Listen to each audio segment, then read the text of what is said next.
Mesdames, Messieurs, j'ai souhaité m'adresser au personnel du conseil départemental dans cette période tout à fait difficile qui ne connaît pas de précédent dans notre histoire, à la fois par son ampleur et par sa spécificité. Il me revient d'assurer 3 missions en tant que président de la collectivité. Tout d'abord, assurer les services qui sont destinés à nos usagers habituels et parmi eux, évidemment, aux plus fragiles, les personnes isolées, les personnes handicapées, les personnes qui se trouvent dans la difficulté. Ensuite, vous protéger. C'est important que vous soyez protégés dans vos missions.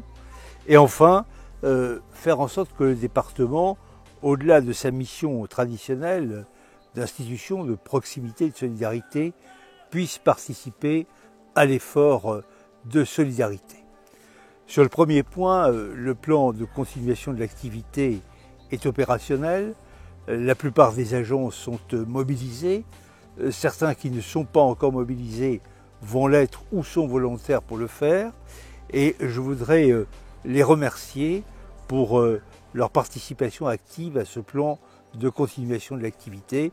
C'est essentiel et je me réjouis de la manière dont ils se sont comportés et dont ils continuent à s'engager. Vous protégez, bien sûr, vous protégez à partir du confinement dans lequel nous nous trouvons, avec l'utilisation la plus large possible du télétravail, du travail à distance, mais ce n'est pas possible pour tout le monde. Vous protéger, c'est aussi vous mettre à votre disposition des masques et des équipements qui sont nécessaires lorsque vous avez des contacts avec l'extérieur.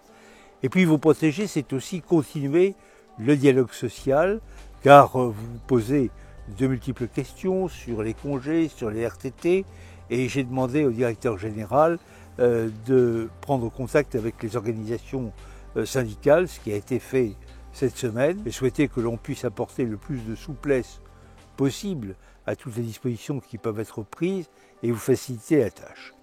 Troisième point, participer à l'effort de solidarité. Nous le faisons bien sûr en direction des EHPAD, en direction des services d'aide à domicile, en direction de toutes les personnes qui sont amenées à avoir des contacts avec des personnes isolées ou âgées.